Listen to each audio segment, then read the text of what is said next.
আজ বানাবো নিরামিষ স্বাদের কচুর শাক।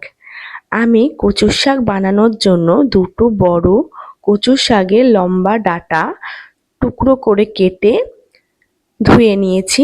আর আগের দিন রাতে কিছুটা ছোলা ভিজিয়ে রেখেছিলাম। সেই ছোলা আর কচুর শাকটা আমি গরম জলে ভালো করে ভাপিয়ে নিয়ে জল ঝরিয়ে নিয়েছি। কড়াই চাপিয়ে দিয়েছি। কড়াই বেশ ভালোভাবে গরম হয়ে গেলে আমি ওতে দিয়ে দেব একটুখানি সাদা তেল। এই কচুর শাকের ঘন্ট কিন্তু খুবই সহজ পদ্ধতিতে রান্না হয় এবং দারুণ স্বাদ খেতে। আমি বড় 1 চামচ কালো জিরে আর দুটো কাঁচা লঙ্কা মাঝখান থেকে ফাটিয়ে দিয়ে দিলাম তেলের মধ্যে।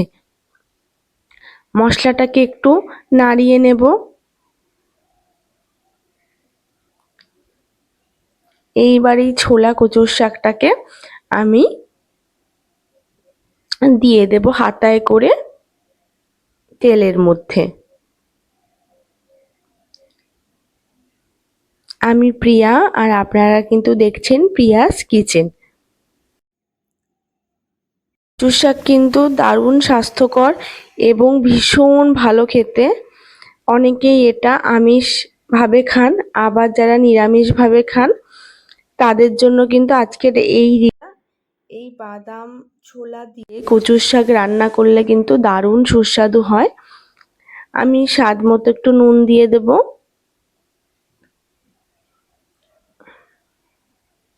আর দিয়ে দেব অল্প একটু হলুদ গুঁড়ো। এবার কিন্তু ভালোভাবে নাড়তে হবে।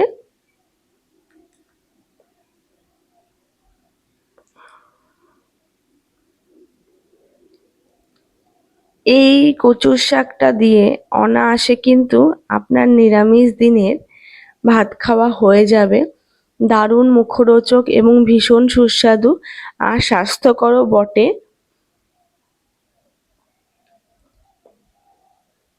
আমি যতক্ষণ জলটা না শুকাবে ততক্ষণ পর্যন্ত কিন্তু কচুর শাকটা নাড়তে হবে। যদি ভালো করে জলটা না শুকায় তাহলে কিন্তু গলা ধরার চান্স থাকে। যদি ভালো করে জলটা শুকিয়ে নেন তাহলে কিন্তু আর একটুও কিন্তু গলা ধরবে না। আমি একটু চিনি দিয়ে নিলাম, কচুর শাকে একটু মিষ্টি না হলে ভালো লাগে না। আর আমি অল্প একটু চিনে বাদাম রেখেছিলাম সেটাও দিয়ে দিলাম।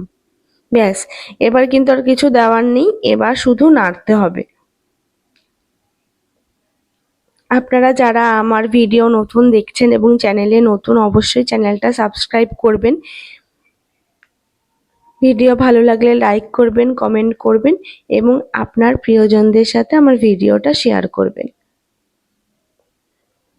ভালো করে নাড়তে নাড়তে যখন জলটা পুরো মরে আসবে তখনই কিন্তু আমাদের কচুর শাক পুরো তৈরি হয়ে যাবে। খুব সহজ কিন্তু খেতে দারুণ।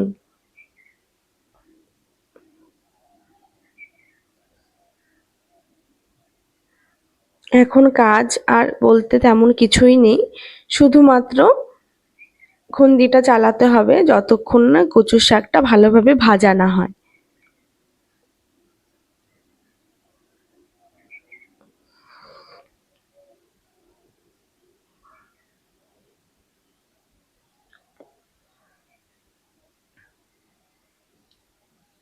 আমাদের কিন্তু দেখুন জল শুকিয়ে গেছে, মোটামুটি অলমোস্ট রেডি আমাদের।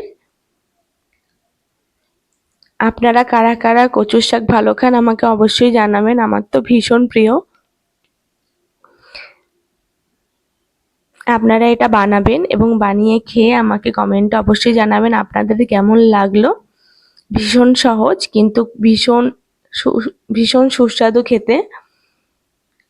আমাদের কিন্তু একদম তৈরি হয়ে গেছে। ভিডিওটা এতক্ষণ দেখার জন্য অনেক ধন্যবাদ। নিজে খাবেন, ফ্যামিলির সবাইকে বানিয়ে খাওয়াবেন এবং অবশ্যই আমাকে জানাবেন। অনেক ভালো থাকবেন। দেখুন আমাদের কিন্তু রান্না একদম হয়ে গেছে। আমি একটু ঢাকা দিয়ে নেব 2 মিনিটের জন্য। ভাজা ভাজা একদম কমপ্লিট হয়ে গেছে আমাদের।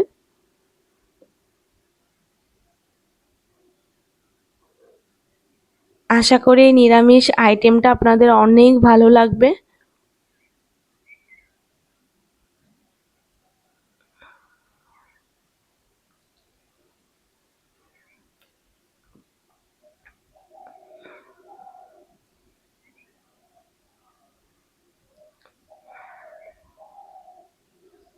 ভালো থাকবেন, সুস্থ থাকবেন, আমার ভিডিও দেখতে থাকবেন।